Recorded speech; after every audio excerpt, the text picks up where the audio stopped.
பணக்காரர் ஆக போவதற்கான 10 அறிகுறிகள். நீங்க எப்பயாவது யாரையாவது மீட் பண்ணி இந்த மாதிரி ஃபீல் பண்ணியிருக்கீங்களா? இவங்க வாழ்க்கையில கண்டிப்பா வெற்றி அடைஞ்சு ஒரு நாள் பணக்காரர் ஆவாங்க அப்படின்னு. அதற்கு காரணம் வெறும் அதிர்ஷ்டம் இல்லை, இல்லைன்னா வெறும் கடின உழைப்பு மட்டும் இல்லைங்க. அறிவியல் என்ன சொல்லுது அப்படின்னா, நிஜமாவே பணக்காரர்கள் ஆக போறவர்களுக்கு சில பேட்டர்ன்ஸ் இருக்கு அப்படின்னு சொல்லுது.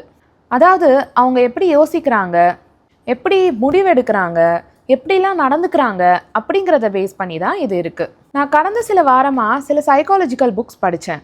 Thinking fast and slow, millionaire mind, இந்த மாதிரி புக்ஸ்லாம் படித்ததுலேருந்து சில பிஸ்னஸ் ஓனர்ஸ் மற்றும் அடிப்படையிலேருந்து சில பேர் செல்வத்தை பில் பண்ணியிருப்பாங்கல்ல, அவங்க கிட்டலாம் பேசினதுலேருந்தும் நான் சில விஷயங்களை தெரிஞ்சுக்கிட்டேன். அதை எல்லாத்தையும் நான் இந்த வீடியோவில் ஷேர் பண்ண போகிறேன். இதெல்லாம் வெறும் ஜென்ரல் டிப்ஸ் மட்டும் கிடையாது. இதெல்லாம் நம்ம நடைமுறை வாழ்க்கையில் உடனே செயல்படுத்த ஆரம்பித்தோம் அப்படின்னா வெற்றி தானாகவே வந்து சேரும். இதை பற்றி முழுசாக தெரிஞ்சுக்க இந்த வீடியோவை ஸ்கிப் பண்ணாமல் கடைசி வரைக்கும் பாருங்கள். இந்த மாதிரி சைக்காலஜி, மென்டல் ஹெல்த் மற்றும் பர்சனல் டெவலப்மெண்ட் ரிலேட்டடான வீடியோஸை பார்க்க நம்ம சேனலுக்கு உடனே சப்ஸ்கிரைப் பண்ணி வச்சுக்கோங்க. இந்த மாதிரி டாபிக்ஸில் நான் நிறைய வீடியோஸ் போடுவேன். அது மட்டும் இல்லாமல் பக்கத்தில் இருக்கிற பெல் ஐக்கனை கிளிக் பண்ணி வச்சுக்கோங்க. அப்போ தான் நான் போடுற வீடியோஸ் எல்லாமே உங்களுக்கு வாரம் நோட்டிஃபிகேஷன்ஸாக வரும். முதல் அறிகுறி, you think about how much you save.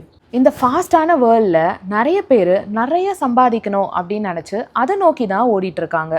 சில பேர் தான் நம்ம சம்பாதிச்ச பணத்தை எப்படி முதலீடு பண்ண போகிறோம், எப்படி சேமிக்க போகிறோம் அப்படின்னு யோசிக்கிறாங்க. நம்ம சம்பாதிச்ச பணத்தை எப்படிலாம் செலவு பண்ணலாம், இல்லைனா அந்த பணத்தில் என்னெல்லாம் வாங்கலாம் அப்படின்னு யோசிக்கிறவங்க தான் நிறைய பேர் இருக்காங்க.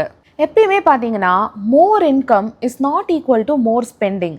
அதாவது நம்ம நிறைய சம்பாதிச்சோம் அப்படின்னா நம்ம நிறைய செலவு பண்ணணும் அப்படின்னு அர்த்தம் இல்லை. 10 லட்சம் ரூபாய் சம்பாதிச்சு அதை எல்லாத்தையும் செலவு பண்ணுறதை விட 10,000 சம்பாதிச்சு அதை ஃபியூச்சருக்காக சேமிக்கிறது தான் புத்திசாலித்தனம். நம்ம சம்பாதிக்கிற பணத்தை எப்படிலாம் சேமிக்கலாம், எப்படிலாம் முதலீடு பண்ணலாம் அப்படின்னு நீங்கள் யோசிக்கிறீங்க அப்படின்னா அது ரொம்பவே சூப்பரான விஷயம். இரண்டாவது அறிகுறி, you spend less than you earn. நீங்கள் சம்பாதிக்கிறத விட கம்மியாக செலவு பண்ணுபவராக இருந்தால் பணம் கண்டிப்பாக வந்து சேரும். நான் சொன்ன போன பாயிண்டோட தொடர்ச்சி தான் இது. கடன் வாங்கியாவது நம்ம நினைக்கிறத வாங்கணும், செலவு பண்ணணும் அப்படின்னு இல்லாமல் நம்ம என்ன செலவு பண்ணுறோமோ அதை ட்ராக் பண்ண ஆரம்பிக்கிறது ஃபர்ஸ்ட் ஸ்டெப். இப்போ நிறைய மணி ட்ராக்கர் ஆப் மற்றும் பட்ஜெட்டிங்கான ஆப்ஸ் நிறையவே இருக்குது. இந்த மாதிரி ஆப்ஸை நீங்கள் யூஸ் பண்ணி நீங்கள் எங்கே செலவு பண்ணுறீங்க, எந்த மாதிரி விஷயத்துக்கு உங்கள் பணம் செலவாகுது அப்படிங்கிறத நீங்கள் ஈஸியாக ட்ராக் பண்ணிக்கலாம். மூணாவது விஷயம், திங்கிங் லாங் டேர்ம்.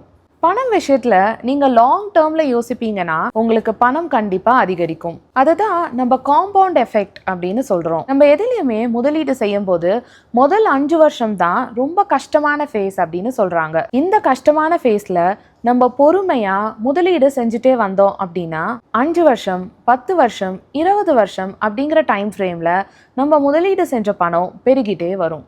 நாலாவது விஷயம், purpose is very important than pay check. நம்ம ஒரு விஷயம் செய்கிறோம், நம்ம ஒரு வேலை செய்கிறோம் அப்படின்னா அது பணத்துக்காக மட்டும் செய்யக்கூடாது. அந்த விஷயத்தில் நமக்கு நிஜமாவே இன்ட்ரெஸ்ட் இருக்கணும், அதுக்கான பேஷன் நம்மக்கிட்ட இருக்கணும். அந்த விஷயத்தை பற்றி நம்ம நிறைய தெரிஞ்சுக்கிட்டு நிறைய கற்றுக்கிட்டு நம்ம வேலை செஞ்சோம் அப்படின்னா நமக்கு கண்டிப்பாக வெற்றி கிடைக்கும். நமக்கு ஜென்ரலாகவே பணம் எப்படி வரும் அப்படின்னு பார்த்தீங்கன்னா, நம்ம அடுத்தவங்களுக்கு செய்கிற சர்வீஸ்னாலேயோ இல்லை மற்றவங்க பிரச்சனைகளை நம்ம சால்வ் பண்ணினாலோ அந்த சர்வீஸ்க்கான பணம் நமக்கு வந்து சேரும். இதை நம்ம எஃபிஷியண்ட்டாக பண்ணணும் அப்படின்னா அதுக்கான ஸ்கில்ஸ் நம்ம கிட்ட கண்டிப்பாக இருக்கணும். அண்ட் நம்ம மற்றவங்களோட ஒரு நல்ல பாண்டிங்கும் க்ரியேட் பண்ணிக்கணும். ஐந்தாவது விஷயம், ஹாவ் ஸ்ட்ராங் டிசையர். இந்த உலகத்தில், இந்த யூனிவர்ஸில் நமக்கு கொடுக்க வேண்டியது அப்படின்னு நிறையவே இருக்குங்க. நம்மளோட லைஃப் பர்பஸ்க்காக நம்ம இதை பண்ணியே ஆகணும், இந்த விஷயம் கிடைச்சே ஆகணும் அப்படின்னு நமக்கு அது மேலே ஸ்ட்ராங்கான ஆசை இருக்கணும்.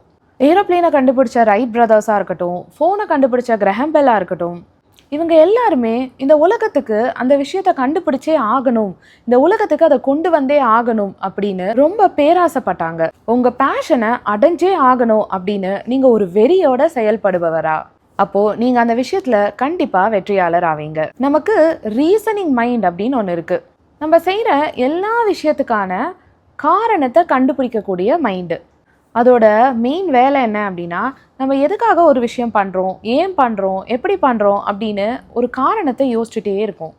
நம்ம ஆசைப்படுறது ஓகேவா, நம்மளால நம்ம ஆசைப்படுறத பண்ண முடியுமா அப்படின்னு அது திங்க் பண்ணிகிட்டே இருக்கும். அதனால நம்மளோட ரீசனிங் மைண்டுக்கு பெருசாக நம்ம முக்கியத்துவம் கொடுக்கணும் அப்படின்னு அவசியம் இல்லை. ஆசை மற்றும் தன்னம்பிக்கை இருந்தாலே நம்ம சாதிக்கலாம். Do it now mind set. சோம்பேறித்தனம் தான் நமக்கு முதல் எதிரி அப்படின்னு எல்லாருக்குமே தெரியும். இந்த சோம்பேறித்தனம் அப்படிங்கிறது நம்ம நிறைய யோசிக்கிறதுனால கூட வரும். நம்ம செய்யறது கரெக்டா இல்லையா, நடக்குமா நடக்காதா அப்படின்னு நம்ம யோசிச்சுட்டே இருந்தோம் அப்படின்னா அந்த வேலையை நம்ம ஸ்டார்ட் கூட பண்ண மாட்டோம். நம்ம ஒரு முடிவு எடுத்துட்டோம் அப்படின்னா உடனே அதை செயல்படுத்துவதற்கான ஸ்டெப்ஸை நம்ம எடுக்க ஸ்டார்ட் பண்ணணும். அதுக்கான ஸ்டெப்ஸை நம்ம உடனடியாக எடுக்கும்போது அந்த விஷயத்தில் நமக்கு நல்லாவே எக்ஸ்பீரியன்ஸ் கிடைக்கும். இந்த எக்ஸ்பீரியன்ஸ் மூலமாக நம்ம நிறையவே அந்த விஷயத்தை பற்றி கற்றுக்கலாம். அது மட்டும் இல்லாமல் நம்ம கோல்ஸ் என்னவோ அதுக்கான ஸ்டெப்ஸை நம்ம தொடர்ந்து செஞ்சுட்டே இருக்கணும்.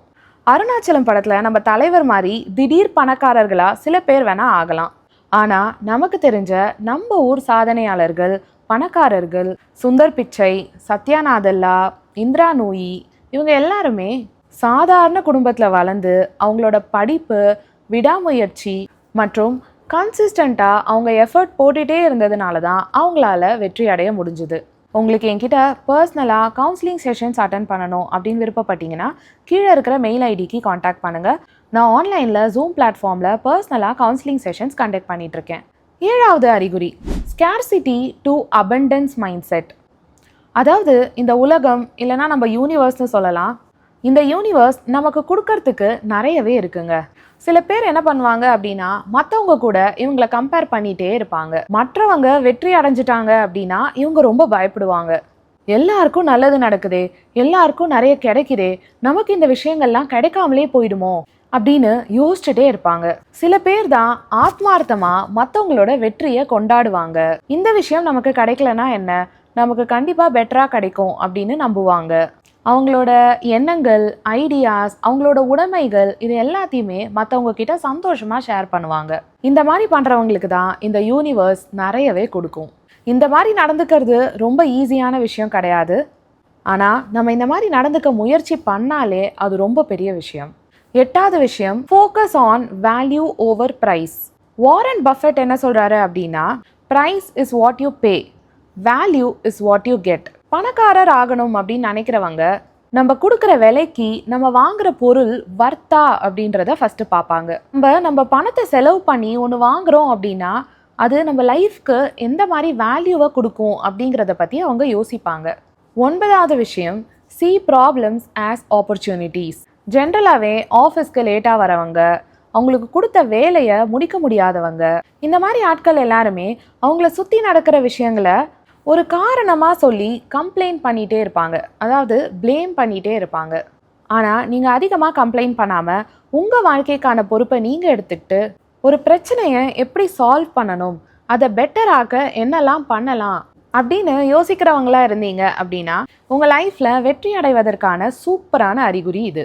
10வது விஷயம், network intentionally, how to win friends and influence people அப்படிங்கிற புக்கில் என்ன சொல்கிறாங்க அப்படின்னா, இந்த வெற்றியாளர்கள் எல்லாருமே எப்பயுமே கரெக்டான பீப்புளை தான் மீட் பண்ணுவாங்க. சுற்றி நல்ல பாசிட்டிவ் மைண்ட் செட்டில் இருக்கிற பீப்புள் மற்றும் இவங்க வாழ்க்கை தரத்தை உயர்த்தக்கூடிய மக்களோட தான் பழக்கம் வச்சுப்பாங்களாம். இந்த மாதிரி அறிகுறிகள்லாம் உங்ககிட்ட இருக்குது அப்படின்னா வெற்றிக்கான பயணம் உங்களுக்கு ஆரம்பிச்சிருச்சு அப்படின்னு அர்த்தம். இல்லைனா இன்றைக்கே இந்த பயணத்தை நீங்கள் ஆரம்பிச்சிருங்க.